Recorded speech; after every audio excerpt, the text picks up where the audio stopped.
Hi everyone, Mikey79 here and welcome to this new deck video of Magic Duels. As you guys can see, today I've got a Bant deck for you fellas. And actually I started with it taking my old Bant control deck and updating it and at the end it became something entirely different. I don't know if you ever watched the video of the Bant deck that I had. But it was control and now it became actually a tempo deck, so it's a big difference. So I'm not gonna put it in that playlist, I'm gonna treat it as a whole new deck. And so this is a Bant tempo deck. So yeah, let's start off with the first card here. So Selfless Spirit, it's not a spirit deck, although we do play some spirits, and not that this one has anything to do with it, because you can play this one without playing any other spirit. But anyway, he's a 2 mana cost creature. He good at 2/1 for 1 generic mana and a white, which is already pretty good since he's got flying as well, so he's got some evasion.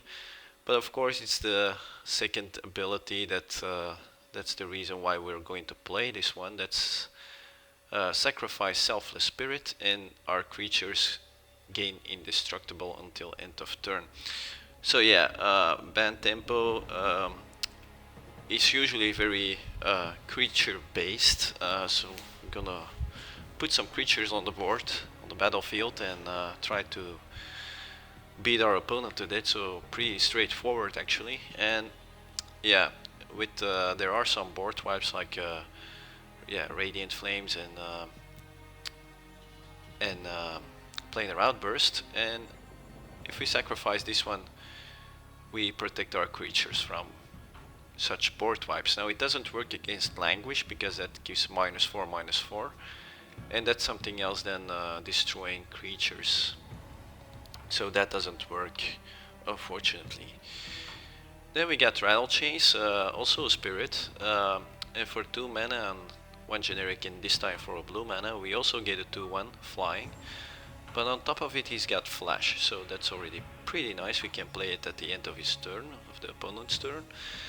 And when he enters the battlefield, target spirit gains hexproof until end of turn. And you may cast spirit spells as though they had flash. Now that's a lot of things, and that goes already pretty damn good with this one, because that way if our opponent wants to spot remove this one with a murder, for example, basically what you usually going to do is going to sacrifice him in response, and that's it. But if you have this in your hand, you can play this, target this one, and he gains hexproof, and the spot removal falls off. He doesn't have a target anymore, so you basically protect your spirit with it from spot removal.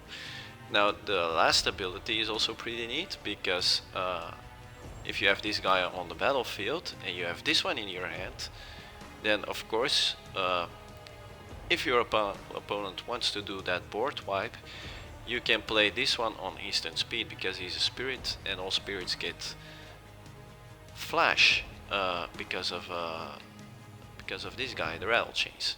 So basically you can protect your guys, your creatures, from a board wipe, like I said, on instant speed, which is pretty damn awesome. Then another 2-drop, but not a spirit this time. Sylvan Advocate, you all know him, 2 mana, 1 green, vigilance, 2/3 body, and as long as we get 6 or more lands, he and other land creatures we control get +2/+2.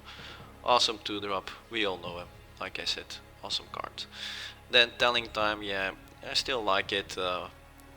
Big debate, but is it a good card, bad card? I like it, and since I built the deck, I put it in. So Telling Time, 2 mana, 1 generic mana and a blue, instant speed. Look at the top 3 cards of your library. One of those goes into your hand, one on the top of your library, and the other one at the bottom of your library. All instant speed, nice card.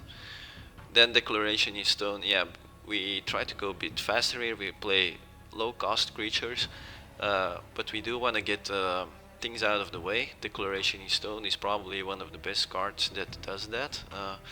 for 1 generic mana and a white, we get to exile a target creature, and your opponent gets a clue token, but that's not a biggie, because he probably doesn't have the time to sack it anyway, because he's gotta protect himself, although that's the plan.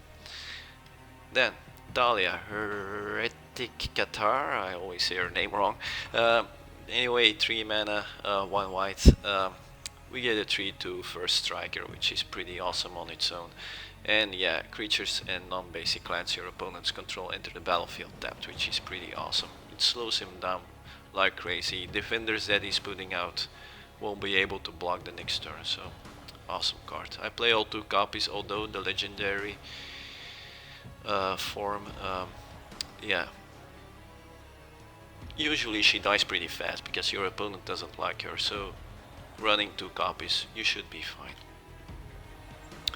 Then Bygone Bishop, yeah, I'm gonna try to get some clues to draw some cards, because this archetype can run out of gas if you don't pay attention to it, because you have all low cost creatures and everything. You play, and before you know it, your hand is empty. And Bygone Bishop bypasses that a bit. Yeah, it's a 3 mana, 1 white, a 2/3 flying spirit once again, so you can protect them with the Rattlechains. He's got flying, so he's got evasion going on, so it's pretty nice already.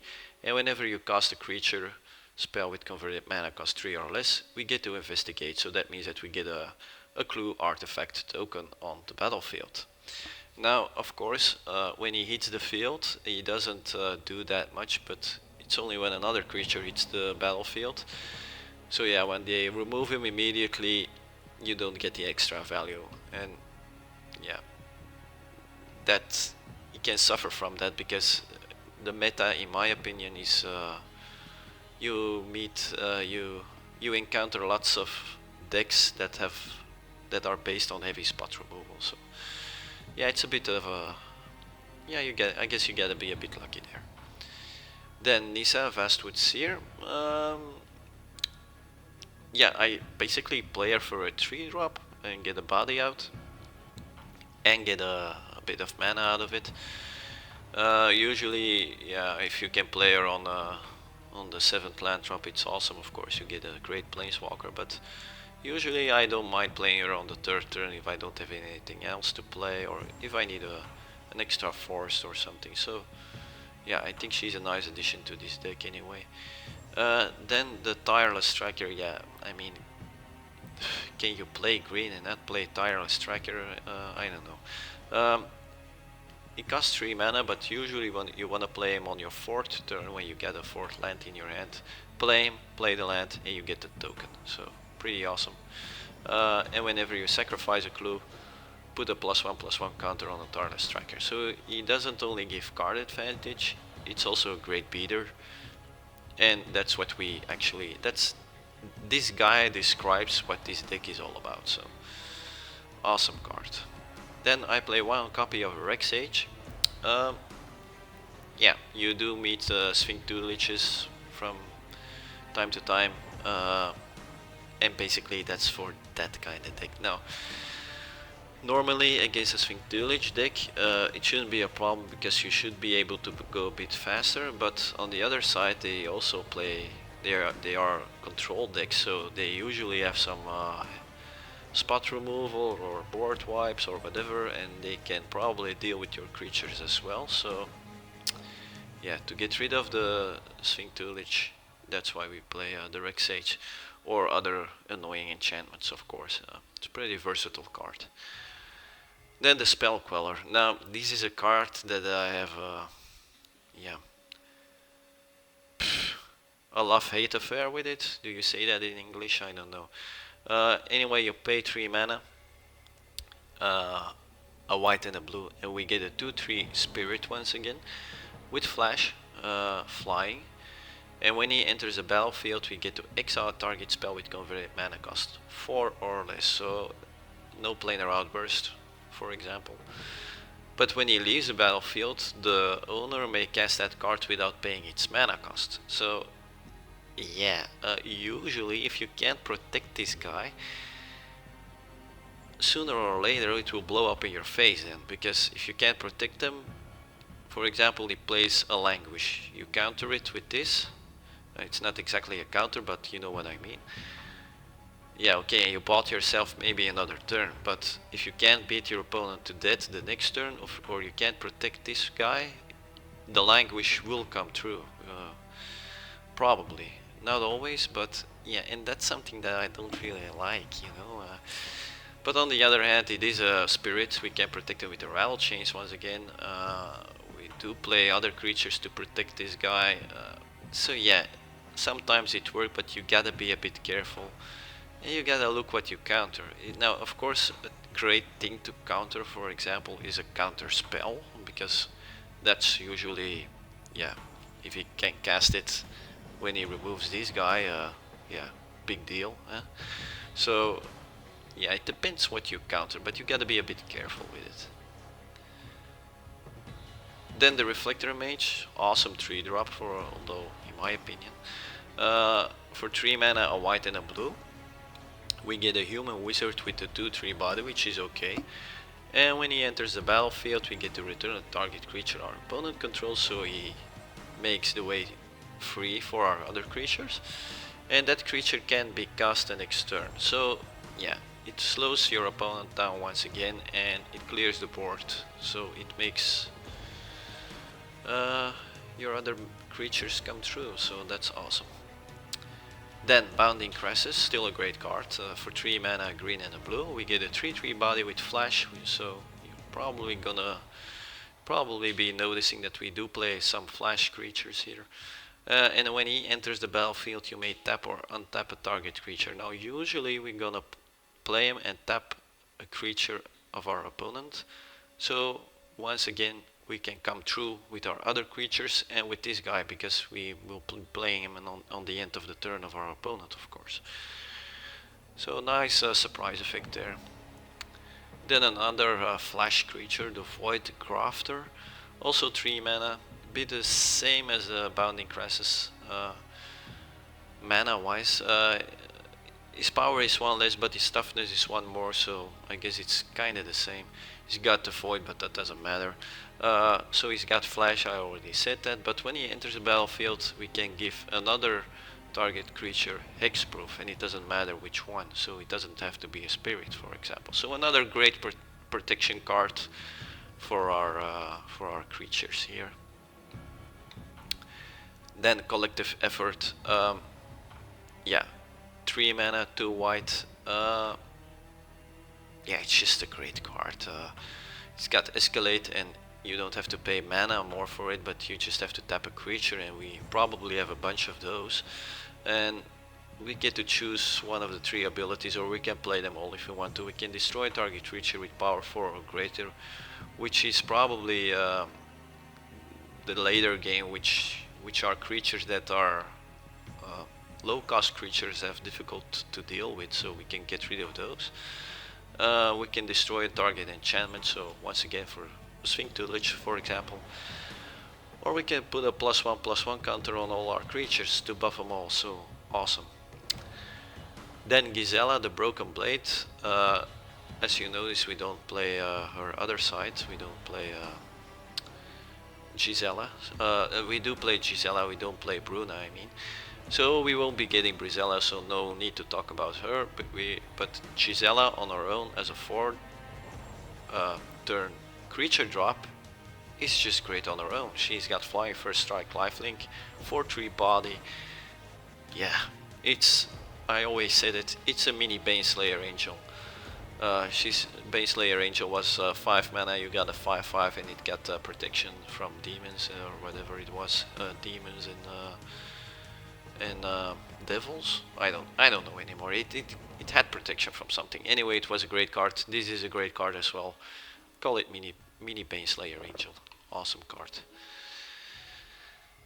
Then Gideon, ally of Zendikar. Now I didn't want to go the Planeswalker. So I didn't want to play Planeswalkers again, but yeah, when you go on a beatdown, yeah, you gotta play this one. It's just a creature that beats down your opponent as hell. So yeah, you all know him, 4 mana, 2 white. you get a 4 loyalty counter planeswalker, +1 he becomes a 5/5 indestructible creature, which is meant to use to beat your opponent to death with. When you play him, you probably gonna use a 0 ability to put a 2/2 creature on the battlefield, or you can even -4 him immediately to buff all your other creatures. Oh yeah, great card. Then Tamiyo, yeah, I figured we play the colors finally, so might as well play her. And she's she's obviously pretty decent in these kinda archetype decks. Now, yeah, you pay 4 mana, and that's the Bant colors. You get also a 4 loyalty counter planeswalker, and the +1 ability basically lets you draw cards. If you have creatures out, you're gonna draw cards. The -2, you can tap target non-land permanent, so that's pretty nice as well. You can make your creatures come true once again. And her minus ability, her ultimate -7 ability, draw 3 cards and you get an emblem, and basically you can just play with whatever you want without paying their mana cost. Yeah, that's pretty nuts. I hope I don't have to tell you guys that. Yeah, so great planeswalker. Does Bant Tempo need this? Yeah, that's also a big discussion.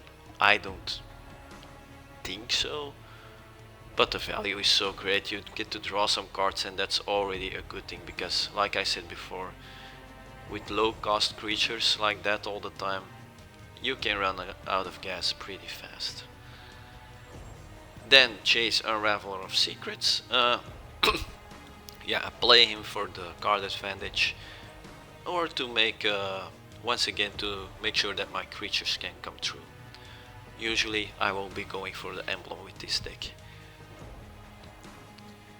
And then the Woodland Bellower, yeah, it's at the top of the curve here. 6 mana, 6/5, great beast that we get, and we get to search our library for a green creature with converted mana cost 3 or less. So let's see, what's that? That's the Sylvan Advocate. No Nissa because she's legendary. The Tireless Tracker, which is pretty damn nice. Yeah, the Reclamation Sage, the Bounding Krasis, or the Void Grafter. No, this one we probably won't be fetching because, yeah, it's at instant speed that we get his value. The Bounding Krasis still has value, not on instant speed. So yeah, pretty versatile card here. We can go fetch a lot of things. The classic is, yeah, the Rec Sage to blow an enchantment or an artifact up, and if we don't need that, we probably will be getting the Sylvan Advocate, because when we play the Woodland, then this guy is a 4/5, so yeah, pretty nice. Then that's it for the deck. Let's check out the mana. 3 plains, 2 islands, 3 forests, the 2 falls here, a manland, also great with the Sylvan Advocate, the Canopy Vista, the Prairie stream, the Hinterland Harbor, the Glacial Fortress, the Grove, and the Evolving Wilds, all 4 copies, so we can thin the deck out or fix our mana. Yeah, so that's it for the deck, guys. I tested it, changed over the time. Like I said, it started out as a control deck, but I'm going to catalog this as a whole new deck, because I don't think there's anything left from the old deck, except maybe for the Bellower here and the Gideon, and I think that's about it. So the Rec Sage too, but and Nissa, but for the rest, I don't think much survived. Maybe still the telling time probably, but that will be it. So yeah, guys. Anyway, that's it for this video. I hope I made you guys curious about this deck. Now, it is a deck that sees a lot of play. Other players also already covered this, but it's such a big thing in the meta. It's such a strong deck. If you like a bit more tempo, yeah, you probably already tried this out, and if not, make sure that you do. Anyway, I hope you guys enjoyed the video, and I hope I see you at the gameplay video. See you there, guys. Bye bye, have a nice day. Ciao.